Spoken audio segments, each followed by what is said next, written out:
Hello everyone, today I am going to teach about prostatic hyperplasia. Introduction. Benign prostatic hyperplasia is a non-malignant enlargement of prostate gland. And there are two cells present in prostate gland. The one is stromal cells, the other one is epithelial cells. These cells undergo abnormal proliferation and it will lead to enlargement of the prostate gland. If it is a benign condition which is non-cancerous, means it is called as benign prostatic hyperplasia. Primarily it is proliferated in the transitional zone. Here is the image of normal prostate and enlarged prostate. The enlarged prostate will constrict the pathway of urethra, and it will also affect the urine flow from the bladder to the urethra, and it will ultimately lead to the urinary retention.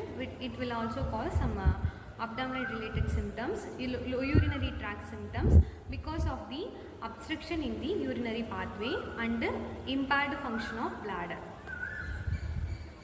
The pathogenesis is BPH is characterized by nodular proliferation of epithelial or stromal cells in the transitional zone. In the transitional zone, the epithelial and stromal cells are abnormally proliferated and it leads to the nodules. Nodules means lump-like mass in the prostate. It will obstruct the urethra surrounding the prostate. The transitional zone is the zone of prostate which surrounds the urethra.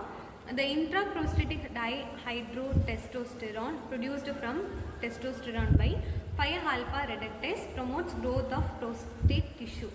DHT is responsible for prostate tissue growth. If it is normal, the prostate size is normal. If it is abnormal, the prostate size will lead to the enlargement. It will affect the urine flow. Estrogen may also contribute the stromal cell proliferation in some patients. Causes.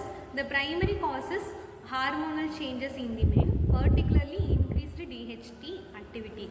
If the DHT is abnormally high, the prostate tissue will grow abnormally. It will lead to benign prostatic hyperplasia.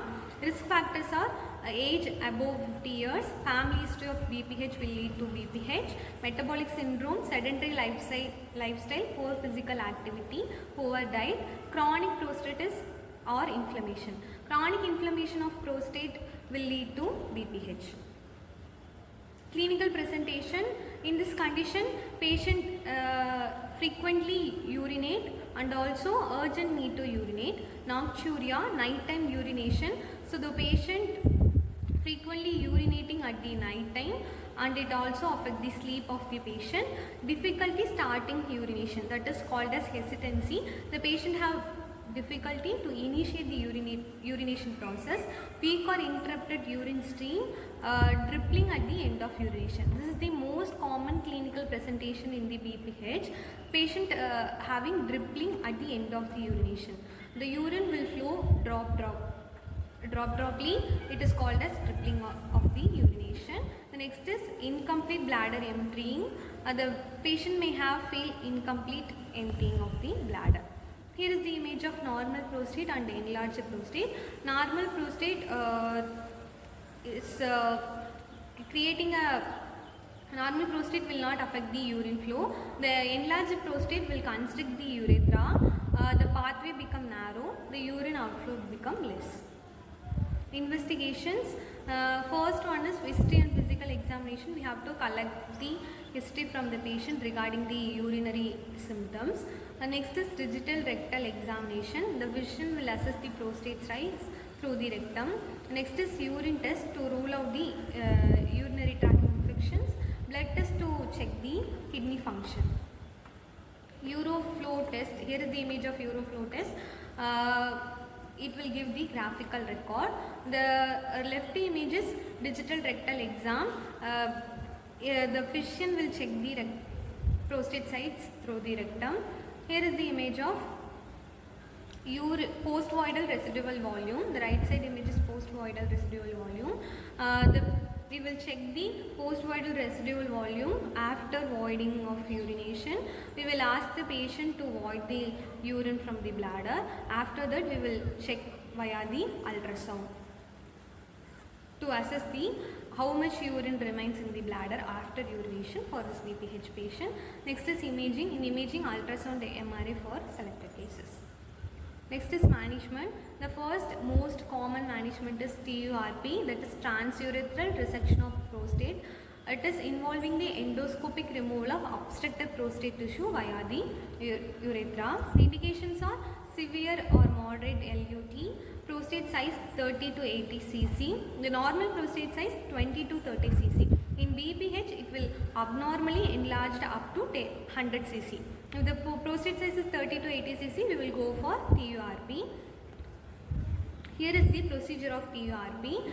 The physician will insert a resectoscope, a thin light-turned tube with a cutting tool at the edge.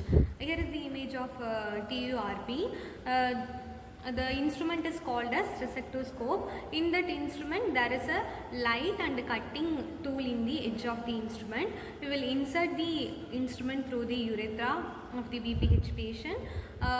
Then the prostate tissue that is blocking the urethra cut away through the resectoscope and remove through the resectoscope. This procedure is performed under spinal or general anesthesia. The resectoscope will insert through the urethra.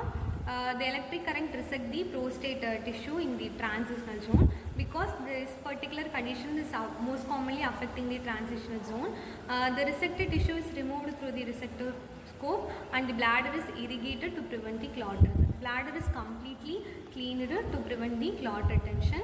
The next procedure is open simple prostatectomy, a open surgical procedure to remove the prostate. Here is the image of open prostatectomy. The surgeon will make an incision in the lower abdomen, will reach the prostate and remove the tumor. There are two approaches. One is retropubic approach, another one is suprapubic approach. The surgeon will give, the anesthetist will give general anesthesia to the patient. Through these two approach, the physician will choose any one approach and anedomatous tissue is enucleated from the bladder or urethra to repair. The another option is laser enucleation. The first one is holmium laser enucleation of the prostate. The laser will pass through endoscopic procedure and removing the prostate tissue using a holmium laser.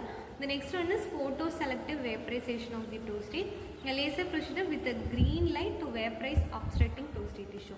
The light will destroy and will modify the tissue into liquid. Then it will vaporized